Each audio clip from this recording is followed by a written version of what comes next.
ازيكم يا جماعة عاملين ايه؟ واهلا بيكم في اول حلقات يوميات صديق معاصر. عارفين ان البودكاست ده ما كانش هيطلع للنور اصلا. ما كانش هيبقى موجود. ما كانش هيبقى فيه يوميات صديق معاصر، ما كانش هيبقى فيه صديق ولا كان هيبقى فيه المعاصر. وليه؟ ده علشان احنا على طول بندي نفسنا اعذار وحجج واهية على اساس ان احنا هنبدأ امتى. فكل واحد بيفكر هنبدأ امتى. لما الساعة تيجي 12 بالظبط هبدأ يوم السبت، أول يوم في أيام الأسبوع، يوم 2/2/2022، اللي هو اليوم ده كان من 4 سنين أصلا. بس خلاص احنا هنبدأ يوم 2/2/2022 عشان مفيش حاجة بتبدأ 02/02/02/02. الموضوع جامد جدا، يعني الموضوع جميل. فكروا فيه كده وهتلاقي الحسبة بسيطة. ف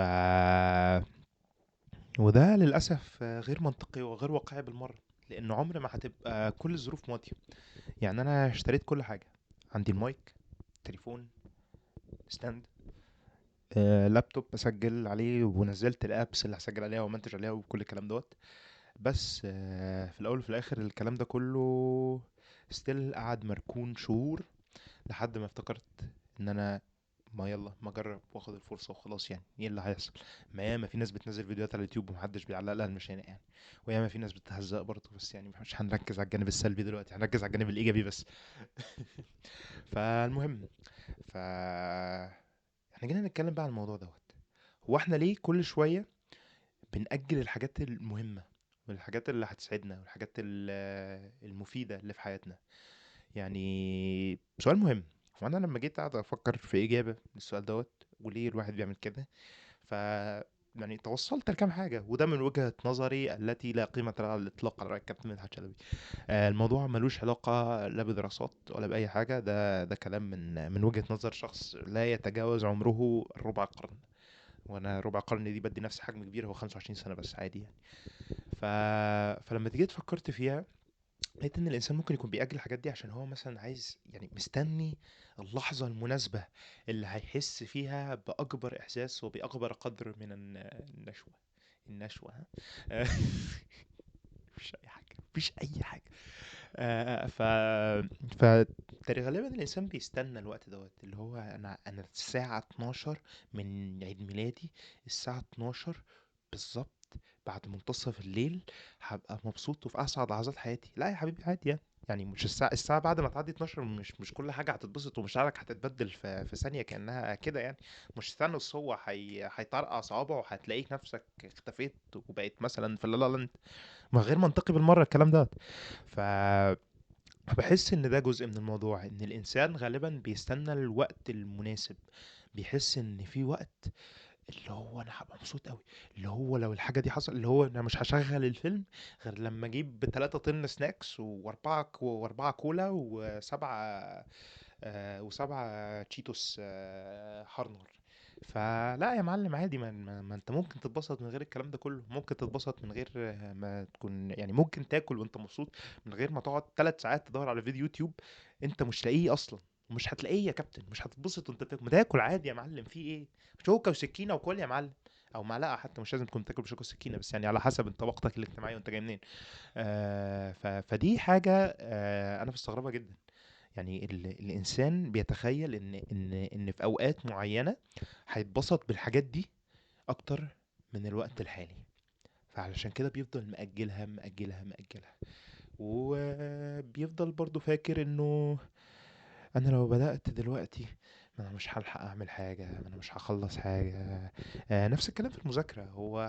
والمذاكرة الصراحة والحاجات اللي انت بتشتغل فيها على نفسك، بتشتغل على الحاجات دي، هي كده كده اوريدي طبيعي بتاخد وقت اكتر.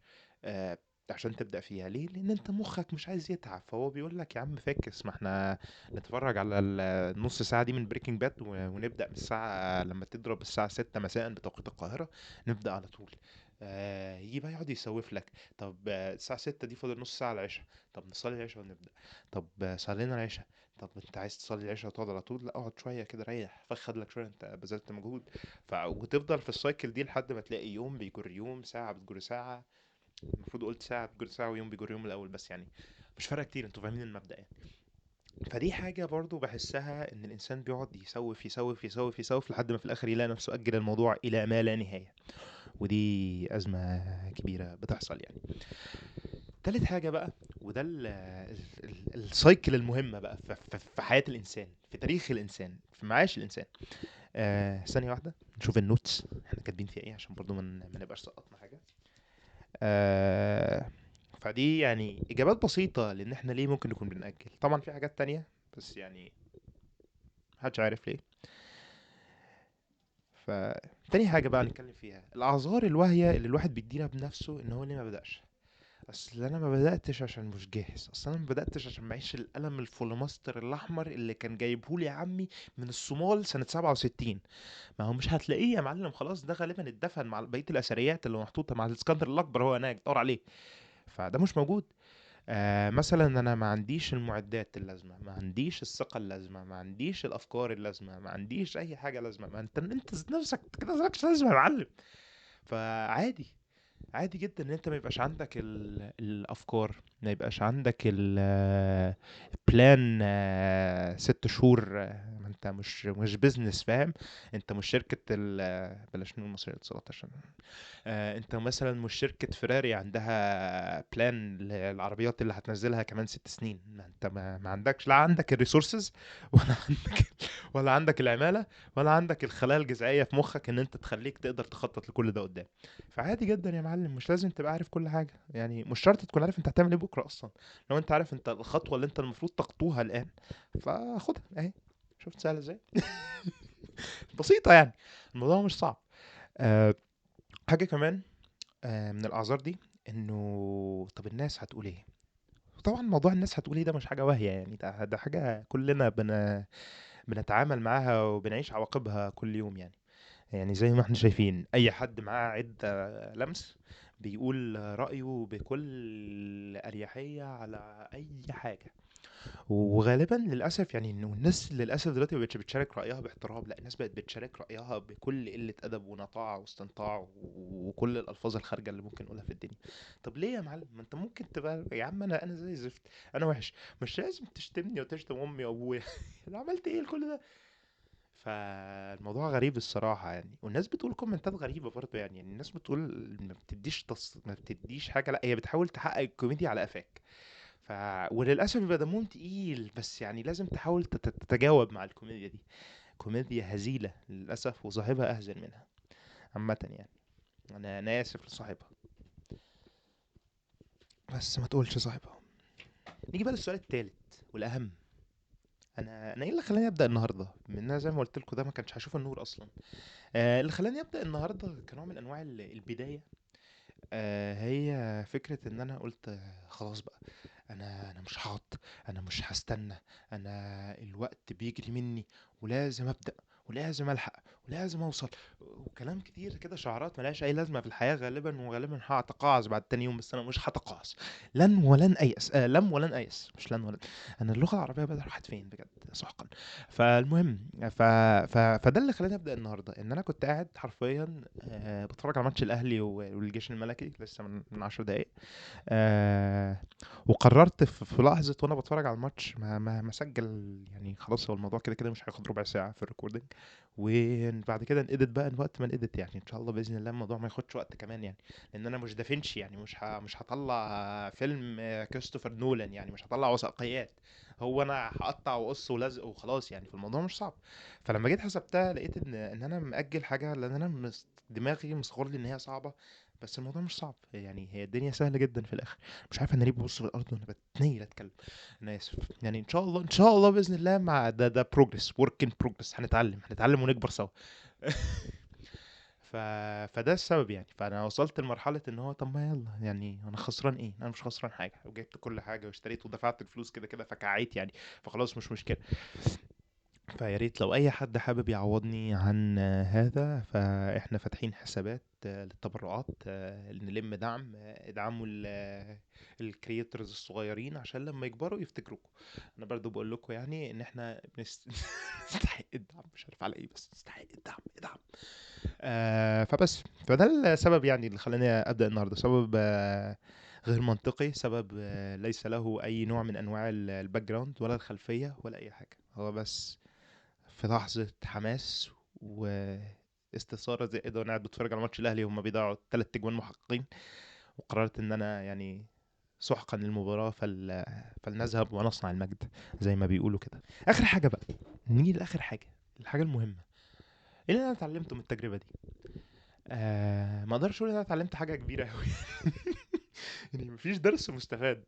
آه الحاجة الوحيدة من اللي انا اقدر اقول ان انا اتعلمتها فعلا او ان انا استفدتها، ان انا بقى عندي جمهوري العزيز، الديسبتيكونز والشباب كلها وسلاحف النينجا وكل، يعني كل سطر بقت لي حاجه، حتى توب جير بعتين لي عربي. المهم، فالحاجه اللي انا اتعلمتها بجد بقى، احنا كان بجد انه انه فعلا ملهاش لازمه ان انا استنى. هقعد في الاخر وهبقى متضايق على الوقت اللي انا ضيعته والحاجه اللي انا جبتها وما استخدمتهاش والفرص اللي انا ما اغتنمتهاش. مش هنقول فرصه ما اغتنمتهاش، بس هنقول فكره انه طب ما كنت جربت في الاول وفي الاخر حتى لو فشلت. يعني ايه؟ يعني مين هيجي يعلق لي المشنقه ويقول لي انت فشلت؟ ما هو دي حاجه اساسا يعني طبيعي ان انا افشل فيها. وبرضه ده ما يعتبرش فشل، ان انا وصلت لمرحله ان انا طب ما يلا ونوصل ونتكلم مع ناس لطيفه زيكم. فانا اوريدي حاسس ان انا ما فشلتش، حاسس ان انا نجحت في ان انا تخطيت الرهاب الاجتماعي اللي عندي. بس انا ما عنديش رهاب اجتماعي، بس بحب اقول كده يعني عشان من باب ان احنا نحسس نفسنا بالنجاح الزائف الزايد. الحاجة التانية انه فعلا الناس لازم تبدأ، اللي هو يلا ما يلا بينا، طيب ما نجرب، ما ناخد الخطوة. مساء الخير. ما ناخد الخطوة. يعني ايه اللي هيحصل؟ ايه المشكلة ان انا اخد الخطوة واتحرك واخطي لقدام؟ حتى لو هاخد خطوة واحدة بس. طبعا المكان اختلف عما كنت هنا، بقيت قدام. فده شرح واقعي، نبذة واقعية. أنا بقطع الواقع دلوقتي. ف... فايه المشكلة ان الواحد ياخد خطوة لقدام ويجرب ويفشل؟ لان انت كده كده حتى لو خدت خطوة لقدام وفشلت وقعت قمت مكانك، فانت ستيل قدام، ما رجعتش تاني لورا يعني.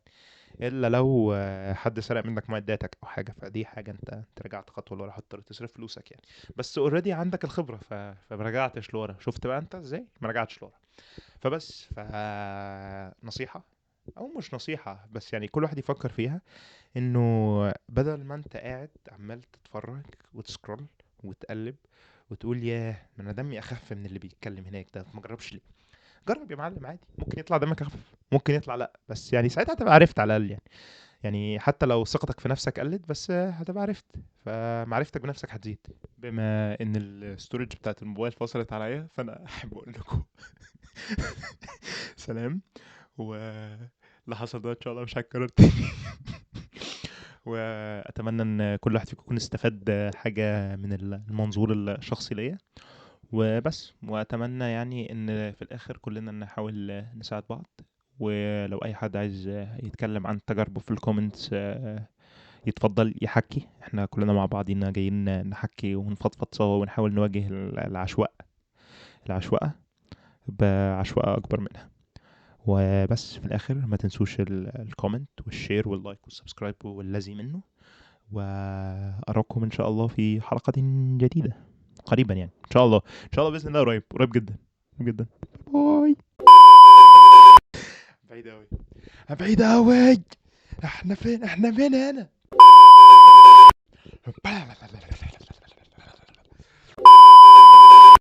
بلوبرز، بلوبرز في الاخر. فاكر نفسي رش اورياك. عندي مشاكل محتاج اعالجها.